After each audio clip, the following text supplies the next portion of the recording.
આજની ધર્મકથા નવપદજીની ઓળીનો ત્રીજો દિવસ આચાર્ય પદ.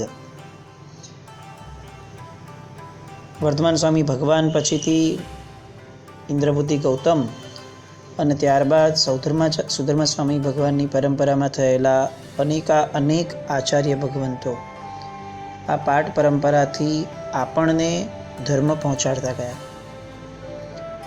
તીર્થંકરની ગેરહાજરીમાં આચાર્ય ભગવંતોને તીર્થંકર સમાન કીધા. એક શા માટે કીધા એના જીવતા જાગતા ઉદાહરણ સમા અનેક આચાર્ય ભગવંતોના ચરિત્રો આપણી સામે છે. આજે એમાંના એક આચાર્ય ભગવંતનું જીવન જોઈએ. સિદ્ધસેન દિવાકર સુરી નામ સાંભળ્યું છે. એ એકવાર મોઢેરા નામના ઉપાશ્રયમાં બેઠા હતા અને ત્યાં એમની પાસે બહુ સામાન્ય ઉંમરનો બાળક આવીને બેઠો. 10-11 વર્ષ મેક્સિમમ. ક્યાંથી આવ્યો છે? અને બાળકે કીધું કે ડુંબા ગામથી આવું છું. સુરપાલ મારું નામ છે અને અમે લોકો ક્ષત્રિય છીએ. મારા પપ્પાનું નામ બપ્પ અને મારી માતાનું નામ ભટ્ટીબાઈ છે. મારા પિતાને એક વર્ષો જૂનો શત્રુ હેરાન કરતો હોય છે દર વખતે. આ વખતે મેં જોયું અને નક્કી કર્યું કે હું લડીને ફેંસલો કરી દઈશ. મારા પપ્પાને લાગ્યું કે આ 10 વર્ષનો છોકરો શું કરશે, એટલે એણે મને ધમકાવ્યો. શારામાંનો બેઠા રહેવા માટે કહી દીધું, પણ મારાથી હવે ચૂપ રહેવાતું નથી. પપ્પા સામે ઝઘડો થયો, મને ખોટું લાગી ગયું અને એટલે હું કીધા વગર ઘર છોડી અને ગામે ગામ ફરું છું. આજે આપના દર્શન થયા અને મને ખબર નહીં કેમ એક શાંતિ વર્તાય છે. 10 વર્ષનો બાળક, આની વાતો અને મુખ પરનું તેજસ્વીતાનું તેજ, આ બધું જોઈને આચાર્ય ભગવંતે કીધું કે એમ મને જોઈને તને ગમે છે? સારું, તો અહીંયા રહી જા, તારી જમવાની બધી વ્યવસ્થા હું કરાવી દઈશ. બાળકને તો આનંદ થયો. હવે સાહેબે એને કીધું કે તું બેઠો છે તો ચાલ તને કંઈક ભણાવો. એમ કરી એને ગાથા ગોખાવાનું ચાલુ કર્યું.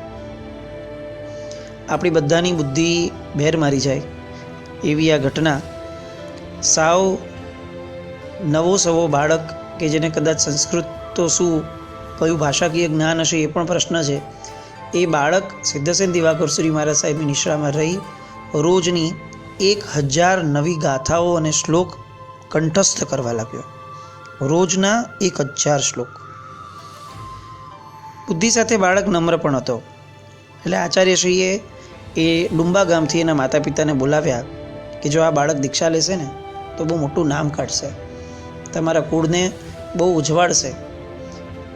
અને માતા પિતાએ કીધું કે વાત સાચી છે, અમને કશો વાંધો પણ એવો નથી લાગતો, પણ અમારું નામ અમર થાય એવું કંઈક કરો. અને એટલે આચાર્ય ભગવંતે સિદ્ધસેન દિવાકર સુરી મહારાજ સાહેબે એને દીક્ષા આપી અને એનું નામ પાડ્યું બપ્પ ભટ્ટી સુરી. પપ્પા અને મમ્મી બંનેનું નામ સચવાઈ જાય એવી રીતનું બપ્પ ભટ્ટી સુરી આવું એક નામ આપ્યું. ગુરુ ભગવંત પાસેથી સરસ્વતી દેવીનો મંત્ર લીધો, એને આરાધ્યો. સરસ્વતી દેવી સાક્ષાત પ્રસન્ન થયા અને કીધું કે તમે કાવ્ય કળામાં નિપુણ થશો અને કોઈ પણ રચના જે તમને મળશે એને તરત તમે સમજી શકશો.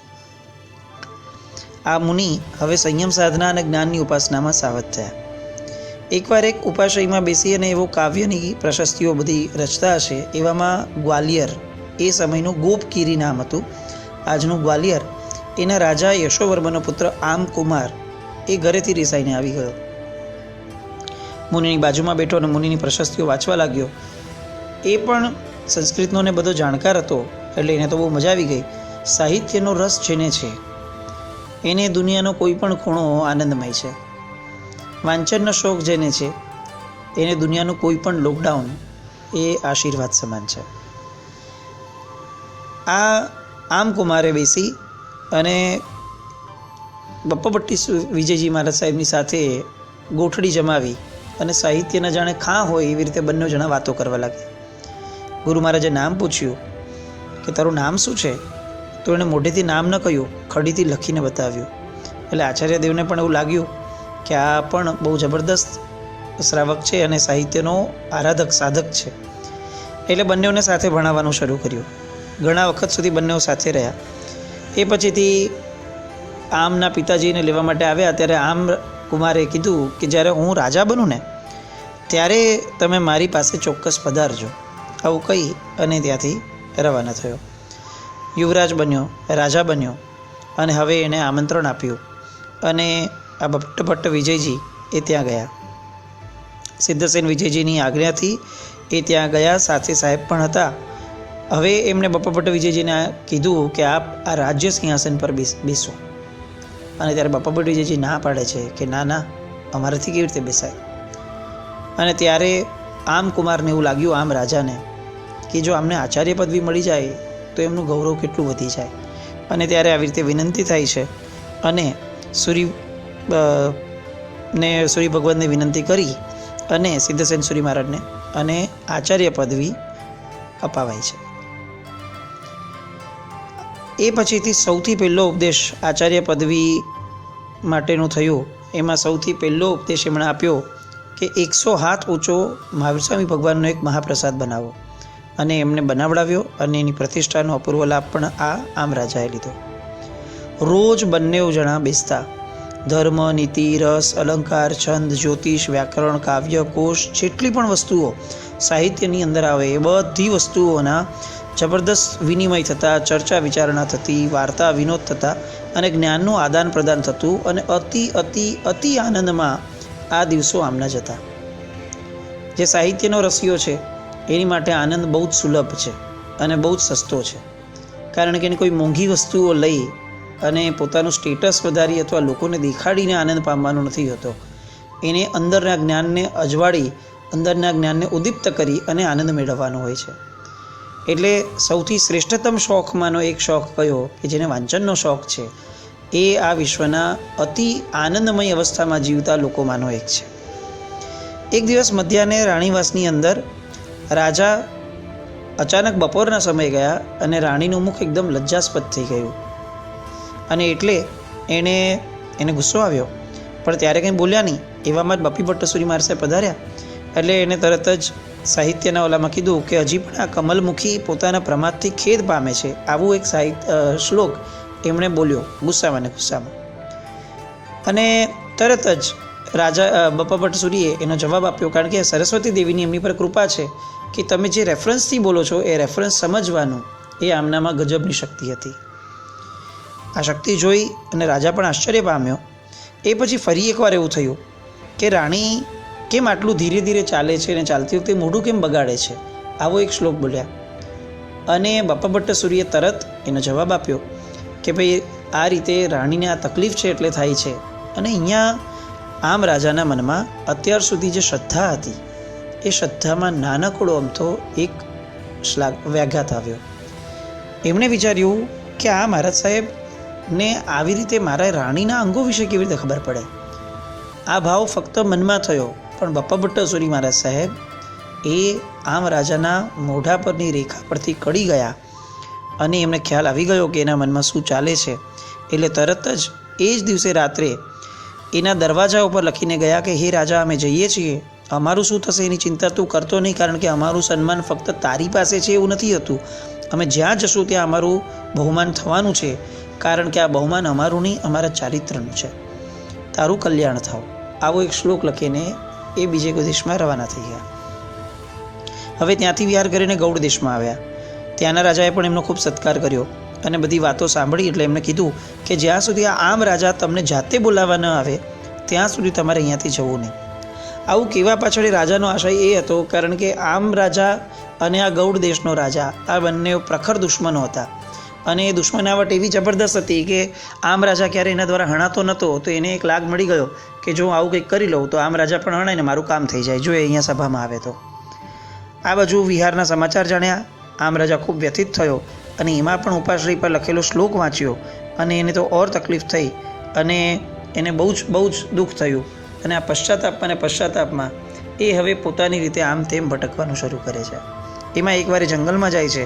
ત્યાં કાળા સાપની એને ડોક પકડી લીધી. સાપ એને કરડો આવતો હતો ત્યાં, અને એની ઉપર સાપ એને હાથ ઉપર વીંટળાઈ ગયો.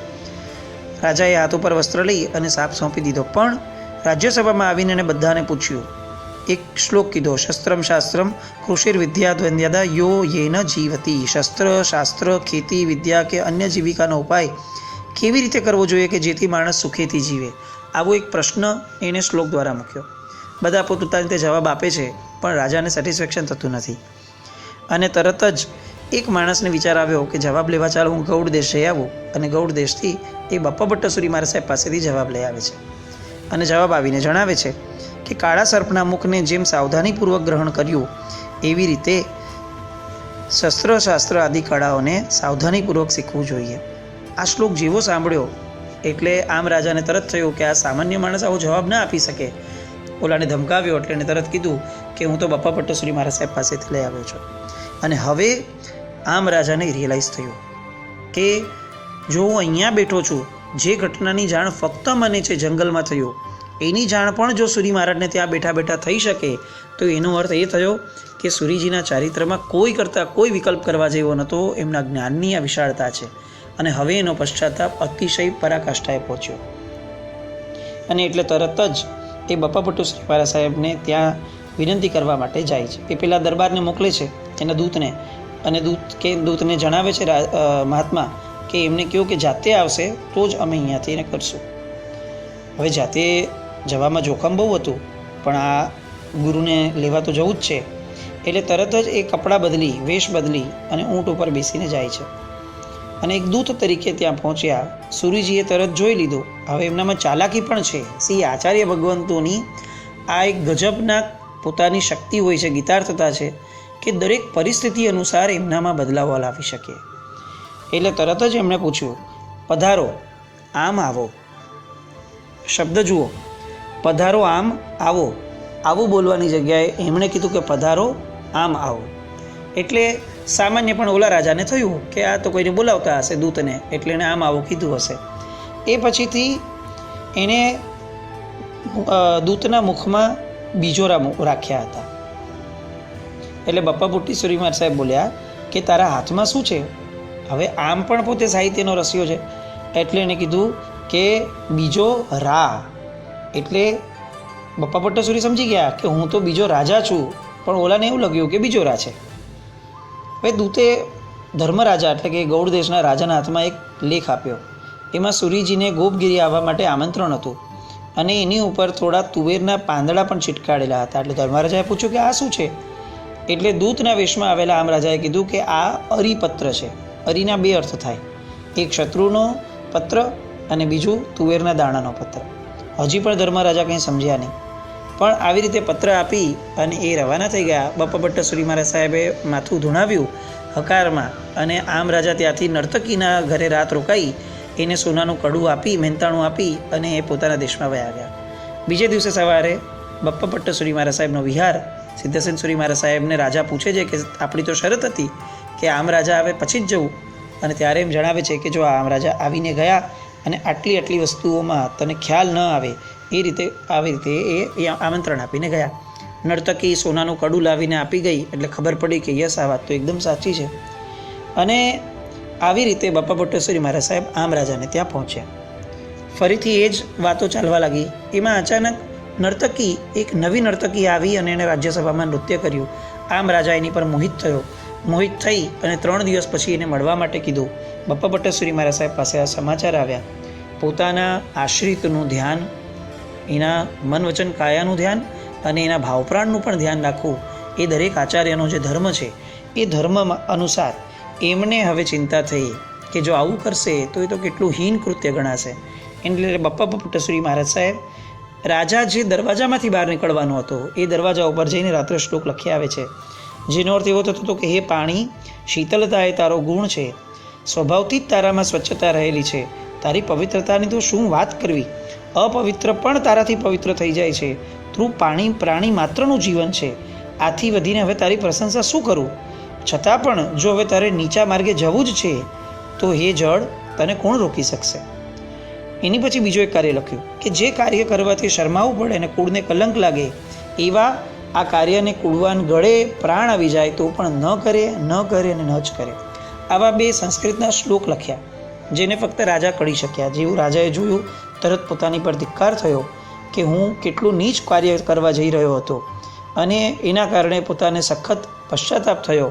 હવે એ પોતાના જે ધર્મ, હજી એને જૈન ધર્મ સ્વીકાર્યો નહોતો, એટલે પૌરાણિક અને પુરોહિત આદિને બોલાવી અને કીધું કે મેં મનથી પણ આવું ભયંકર કામ કર્યું છે, તો મને હવે કયું પ્રાયશ્ચિત મળે? એટલે પુરોહિતોએ કીધું કે ચાંડાલ સ્ત્રીના રૂપ વર્ણવાળી લોઢાણની પૂતળી બનાવો, એને અગ્નિમાં લાલચોળ તપાવો અને એને ભેટી પડો. આ રીતે તમે આ પાપથી મુક્ત થશો. પણ એમ કરતાં તો એનું મૃત્યુ જ થાય એવું હતું.